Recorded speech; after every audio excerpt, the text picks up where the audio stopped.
Welcome to the best wildcard team video for Gameweek 25. For the free hit, to be honest, I probably would look to avoid it this week. I think there's going to be better opportunities. For some of you, it might actually be best to use it in Gameweek 27, even Gameweek 26, but in most cases, I think Gameweeks 30 and 33. But I can also talk about the best free hit team later on briefly. But right now, we're just focusing on the best wildcard team. That's the most important thing here. And there's going to be a few changes to the best wildcard team I talked about in Gameweek 24, but a few key changes, and I'll be highlighting them as we go along. So let's just jump straight into it. I always talk about the same old goalkeepers, David De Gea, Jose Salah, Sanchez and Ramsdale. The two you see on screen combine very well, so when Ramsdale has blanks in 25 and 27, Brighton have some pretty good fixtures. And one surprising fact, a bit similar to the Jota fact I talked about with the bonus points, which backfired quite well, is the fact that Sanchez actually has more bonus points than David De Gea this season, 8 compared to 7. In terms of saves, Sanchez has made 60, but De Gea has made 85, which is the most of any goalkeeper. That's the key reason why David De Gea is right up there, despite the lack of clean sheets. Once again, both teams are quite similar in terms of clean sheets accumulated. But with my team, I only have 105.3 million available, so I need to go for Robert Sanchez instead of De Gea. But if you have enough money, maybe consider going for De Gea, who has better fixtures on paper, and also his ceiling is probably higher because of the amount of saves he makes. With Ramsdale, he showed his class again against Wolves with 9 points. I benched him for that, so thank you very much, Ramsdale. But to be honest, it's kind of a theme here. Whenever I bench Ramsdale, he does very well. So whenever I have him on the bench, I'll let you guys know, and you can just play him, maybe even captain him, and you'll do pretty well. But if we cut right down to the chase, I think Ramsdale is just one of the best goalkeepers this season, along with Jose Salah. And Ramsdale is just a great hold up until Gameweek 38. And if you have enough money to have two goalkeepers and a pretty good replacement in Robert Sanchez or De Gea, I think you're well set, and Ramsdale can definitely do very well for you. So I would go for these two. If you have enough money, go for David De Gea instead of Sanchez. Take advantage of that double Gameweek 25. Ramsdale has that double in 26. And even from Gameweek 20 onwards, pretty good fixtures for Arsenal, and also plenty of games that are yet to be rescheduled, as well as a potential double in 28 if that Chelsea game gets moved there. So I would go with these two, but once again, it all depends on how much money you have available. Let's talk about the rest of the team, and then we can find out the final details. One potential flaw with this wildcard team is that there's too much money in the defence, and that's why there's one or two players you can maybe switch for another midfielder, which we'll talk about.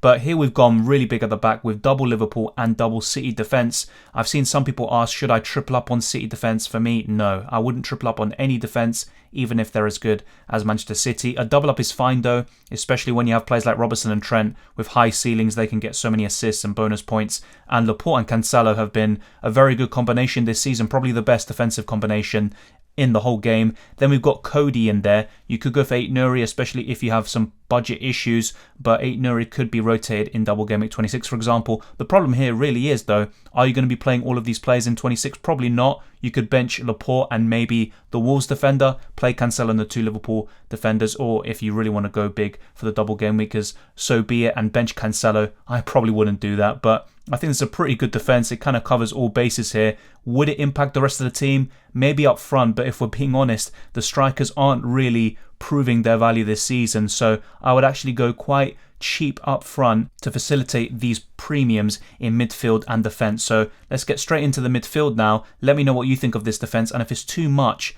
there's going to be one or two alterations that you could actually consider to make this team even better. Jacob Ramsey seems to be featuring in all of these best wildcard team videos, but around his price, I think he's just by far the best, even over the likes of Elise and Martinelli, who is now red carded anyway.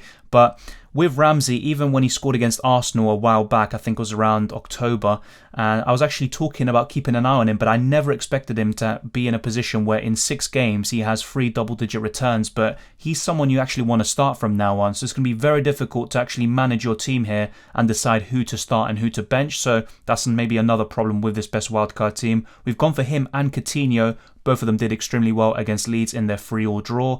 And Coutinho, he is someone that in Gameweek 23 I talked about buying. It might have seemed a bit premature and very soon, but he's been doing so well ever since. I probably should have heeded my own advice and gone for him over his fellow Brazilian Rafinha, but in the end I ultimately made the wrong choice. While Aston Villa don't really have any doubles, and you could maybe consider one of their defenders like Cash or Digne, I would still rather go for their midfielders. You don't have to go for both, you could just go for one, but because Jacob Ramsey is the best budget midfielder and because Coutinho is one of the best around 7 million, I would go for both of these. Now with Jota scoring 16 points, a lot of you will be saying, well, just have him in the best wildcard team, just as you did in Game Week 24, and that's the key difference you could make here. Instead of Robertson, you could go for a cheaper defender and then use that money to invest in your midfield and go for Jota. But then who do you replace? Maybe Coutinho himself.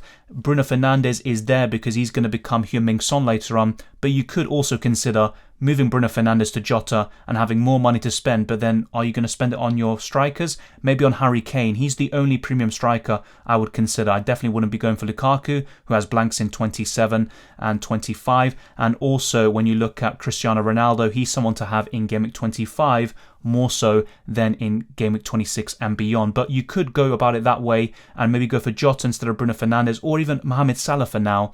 And that's the kind of key differences you can make. Let me know what you would do and how you would go about it, but this is pretty solid. You already got Mohamed Salah in here to cover all bases, and you don't have to book in a transfer to bring back Salah, and you might be in a position where you don't have enough money to do so if you actually wait it out for another week longer. But this is a pretty solid midfield. I actually like it a lot, but one or two key differences might include going for Heung-min Son from the outgo, or even Jota, and you could potentially maybe not even go for Robertson. To complete this team, we have Maupay, Broja and Edouard. Probably the weakest looking forward line you've ever seen, but to be honest, if you compare it to Cristiano Ronaldo and all these others, is it really that much worse? Probably not. Even Dennis, Antonio, Vardy, all of them look very promising at one stage of the season, but they've declined massively.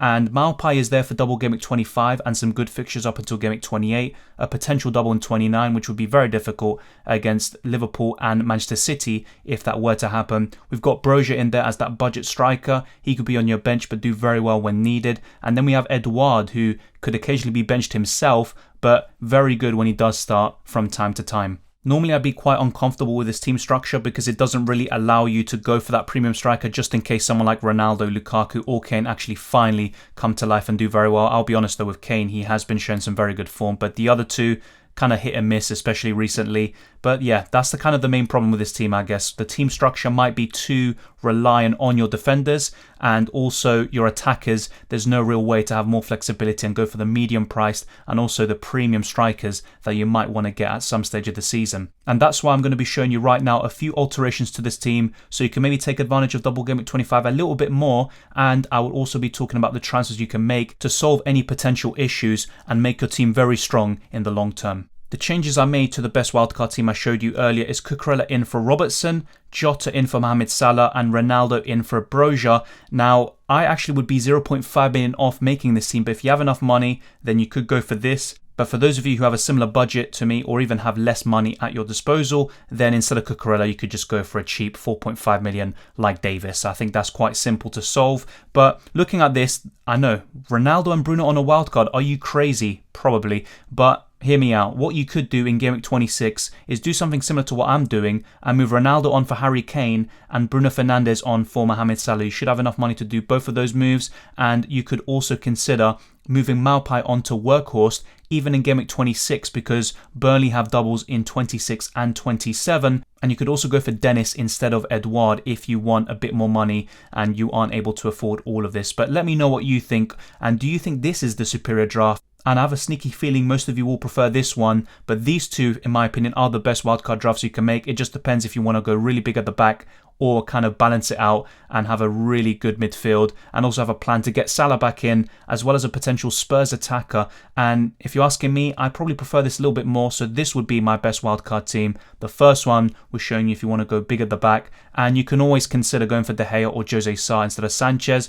There's always going to be a few players you can change about. You don't have to just copy this. It's just a template and an idea, a little guide for all of you who are looking to wildcard in Game Week 25. And if you are wildcarding, let me know what your plans are. Which players would you be bringing in or booking transfers for in Game Week 26? And how would you line up in Game Week 27? Which chips would you be playing? And even those of you who aren't wildcarding, let me know the same thing. What is your chip strategy like? I'm guessing those of you who have the triple captaincy left will be using it on Salah, but maybe you're going to go about it differently. You know, we're not all robots. We have our own minds and we can change things about and have our own ideas. And finally, we have the best free hit team for those of you who are wondering and that might actually be considering using the chip. There aren't many differences from the best wildcard team actually, and what you could do if you have enough money is go for maybe Riyad Mahrez instead of Diego Jota, or make a few alterations here and there. Livramento is just pure bench fodder, and you could even start Jacob Ramsey, but in all likelihood you will be benching him. But let me know what you think of this best free hit team. In terms of the captain, and the same goes for the Game Week 25 best wildcard team, it would be Bruno Fernandes for me,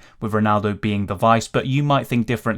Maybe go for a Brighton player like Maupai and he ends up doing very well. Who knows, sometimes FPL and football can surprise us. I've got David De Gea in there. I would rather go for him than Sanchez in Game Week 25 specifically. You don't need two goalkeepers who have a double game week, or even two goalkeepers that you really trust in a free hit, because in all likelihood it will be De Gea starting, and Trent and Cancelo always seem to feature in these best free hit and wildcard teams, so they're kind of two mainstays in there. Salah isn't in it, and that could be cause for contention. The same goes for no Spurs assets or no De Bruyne. If you have enough money, you could maybe go for one of them, but it has to be at the expense of Ronaldo or Bruno Fernandes. Take your pick. Because of the double for United, I would go for both of them, but they probably won't be featuring in many more of these best free hit team videos later on in the season, especially Ronaldo, unless I've just jinxed it there and actually caused a positive result for him. But yeah, that's it. That's pretty much the best free hit team for Game Week 25, and also the best wildcard team, which is what most of you will probably be more interested in. Let me know what you think of all of these picks. Are there any that you disagree with? And are there any players that you think I might actually have overlooked? Once again, looking at the best wildcard team, players like Workhorse you can bring in later on. You could also do the same for Salah if you don't have him in your original Game Week 25 best wildcard team, and many more, even Harry Kane, Heung-min Son. I would go for one of them, and if you can do it, maybe go for the better value in Heung-min Son, but not everyone's team is the same. We all have different circumstances, despite the template being somewhat strong, especially this season. But thank you very much for watching. If you enjoyed this video, smash the like button and subscribe if you're new around here. And let me know what you think of all of this, and also your FPL game week. How did you do in Game Week 24? Hopefully much better than I did. Thank you to all the channel members, especially Aranya and Rock and Roll, those in the Captain and Legend tiers. And thank you to everyone, even those in the differential tier and those who have subscribed to the channel. We're almost at 10,000 subscribers, so please consider subscribing to the channel and supporting it even more. And you can also follow me on Twitter and Instagram, DylanRCM, and just all the very best of luck. Enjoy the football as always. Take care, and I'll see you next time.